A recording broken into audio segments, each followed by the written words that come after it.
In this video, you're going to learn how to do the skills for the MIDI project in the first homework example. So that's basically creating a drum loop and learning some of the technologies around that.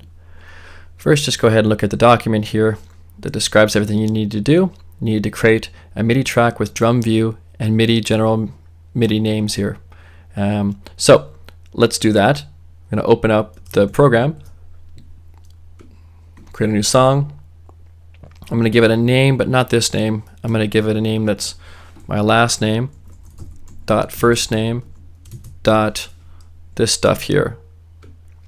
Spring 17 187 MIDI Skills 1.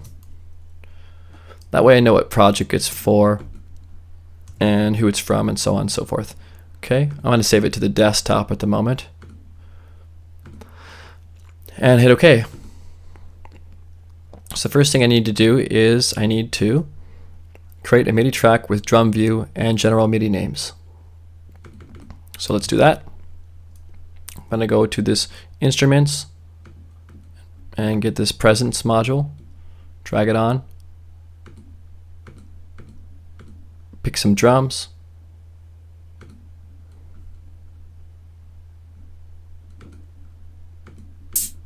good to hear the sound. Going to exit out of there, and then I need to. I'm going to go to edit here, show this edit window, and I'm going to click where it shows piano or drums. Click the drum. Then I need to hit this edit one. That's going to let me select the names for general MIDI drums. Hit that. You see they're loaded here. Cool. A little bit small for me to see, so I'm going to go down to the bottom over here and hit this little slider. Data zoom it's called. And when I do, you notice it makes these names bigger over here. I can actually click on them too. And if there's drums on those particular ones, it'll make a sound. Some of them don't have a sound. See, no sound there. So it just depends on the kit. No. Got to make sure in the right area. C5 there. Probably it's going to start at C1 for most of these down here. So if you get no sound, scroll down to the bottom further until you get to here. Cool. That's where I want it to be. So I got this track. I have the general MIDI names, everything else I need.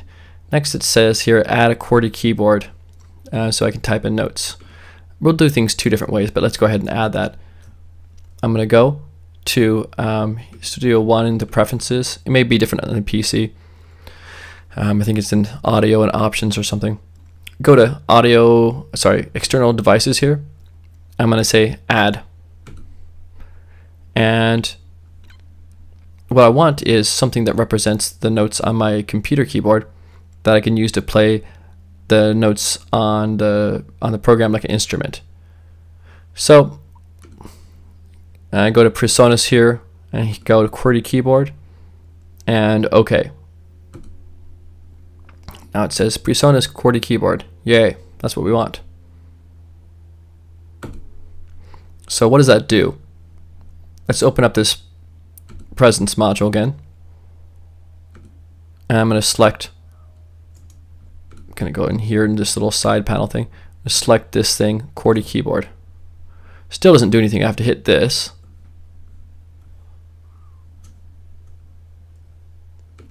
and under control here, select the QWERTY keyboard. Now if I type the notes, I don't know why it doesn't say the letter names on here, but if I type on my keyboard, here I'm hitting my keyboard notes. I can make it go down lower if I do this. I want to make it go from C3 to C1. So I'm not clicking with the mouse, but I'm touching the letter here, Q and E.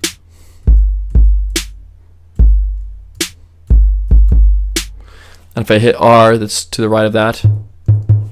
Just the letter names on the computer keyboard.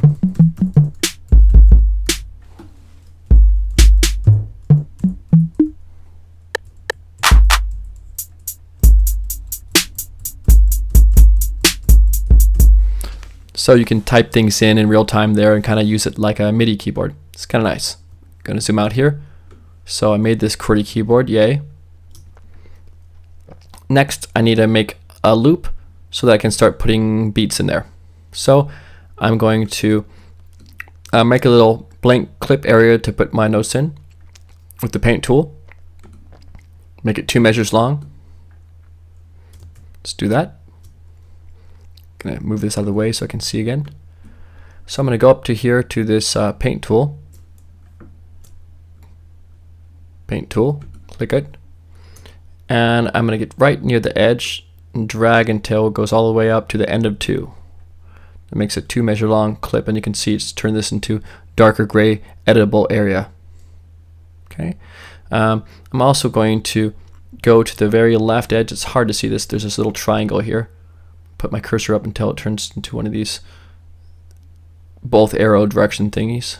Cool. I'm going to click, sorry, right past that, I guess, and click and drag to the right.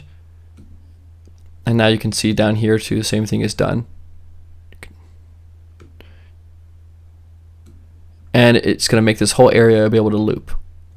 My final element to that is if I go down to here on this little thing, it's a looper button. When I click that, see now it has an area here that's going to play back and forth over and over. If I push play, as soon as it gets to here, it's going to go back to the beginning again. Now why does that matter? That means I can keep on clicking notes in, and it'll keep on playing through the area, and I'll be able to hear what I had just put in. Okay. Clicking the loop play toggle, I did that. That's this thing, this loop play toggle. Makes this area be ready to start working.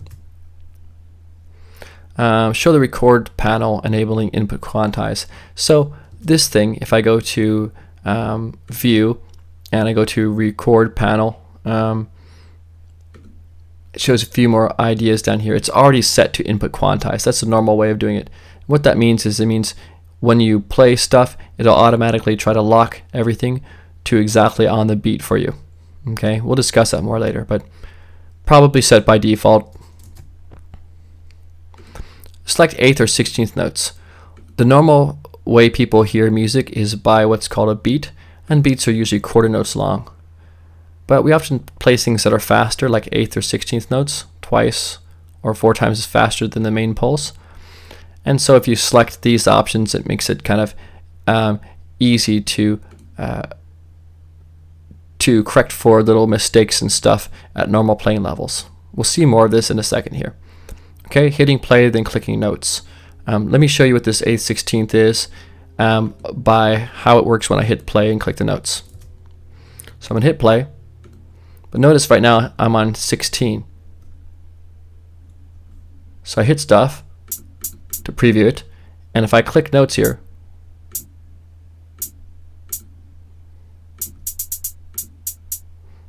so it plays them kind of fast because they're smaller notes. If I change this to a bigger note value, like quarter note, then when I click notes in there, they're much longer, see? Sometimes I want things that are actually in between that. I'm going to click away from it somewhere so I'm not selecting a note. I want it to do every 2 beats, so I hit this 8th note. See, they got smaller.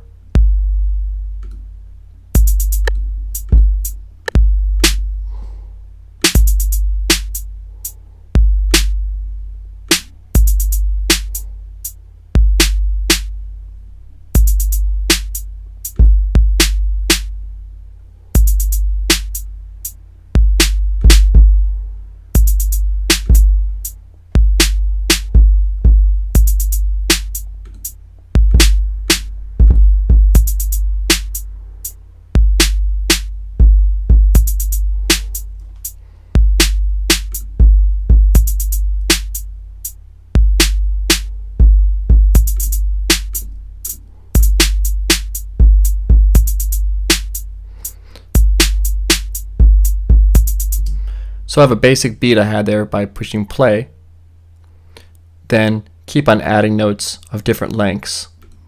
This thing lets me do the different length ones. I could do really small ones too. Here I'm going to click and have these 30-second notes. That's going to make really small divisions. I'm also going to drag over some of the notes.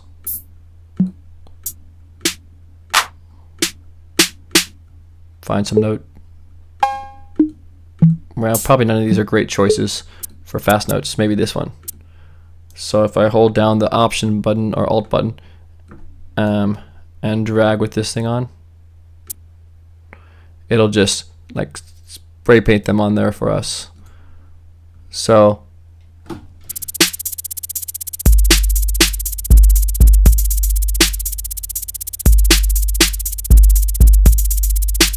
not the nicest effect there, but I could just delete various random ones and it would kind of make it sound interesting probably.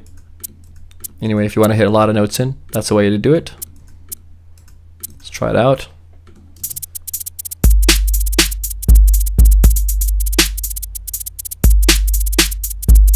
Maybe not. That's that. Now, what if I want to record an idea in real time? I can delete all this, which I'll do. And now that I have this QWERTY keyboard here, I can hit the record button. I'm also going to put the metronome on so I can hear the main pulse. Hear that click, dot, dot, dot, dot, dot. I'm going to hit this now and just type things in real time. Let's get this to where I want. Good. Hit record now.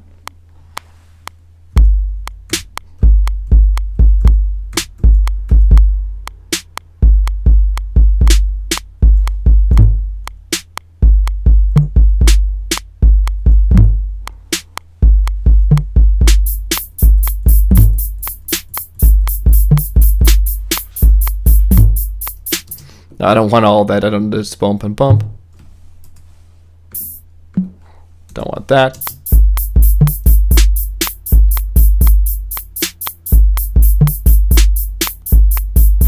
Much faster way of typing it in, but there's some delay in my keyboard and stuff, so everything isn't perfect in the timing. Because of that, I'm gonna select everything, and you can go edit, select all, like I did, and I'm going to say let's fix everything to be no more accurate than a 16th note. It's going to suck everything to the nearest 16th note value and correct timing issues. Maybe I needed more than that. Actually, there was 16th triplet. I didn't want that. Let's see, 16, regular 16th. There we go. And now if I play it,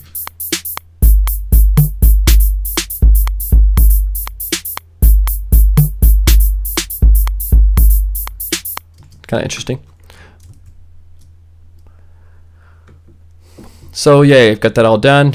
I recorded with it by typing with the QWERTY keyboard and hitting record. I quantized some stuff. Now I need to take everything and put it in a folder and give it to Tim. So let's do that. I'm actually gonna save a file output to export mixdown. What's going to already put it in the file folder where I want it. Wave file is fine. I say between loops, so it's just going to export this area I had, which is great. All that looks great. Cool. Okay. It said my whole project was too loud. I'm still going to export it. We'll learn about clipping later, so that's a problem, but we'll learn how to fix that in a later video. Okay, so it exported it. Now I'm going to go File, Save, and then I'm going to quit this thing. Okay, let's look to what we have to do next. I need to take all this, name it, last name first, and yada yada, all this type of naming convention. And then I need to upload it to this place here. Okay, so let's do that. Let's go to my desktop. And I see this file. Okay, I'm gonna right click it and say compress. It'll be similar on a PC. Once I get this file, I'm good to go. I have everything I need to send it and turn it in. If I click on this link here, Dropbox folder, let's do that.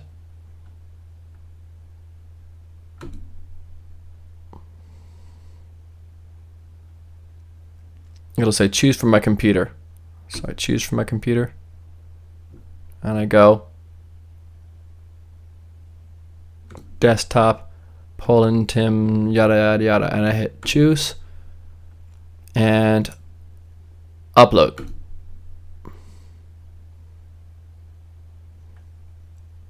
Good.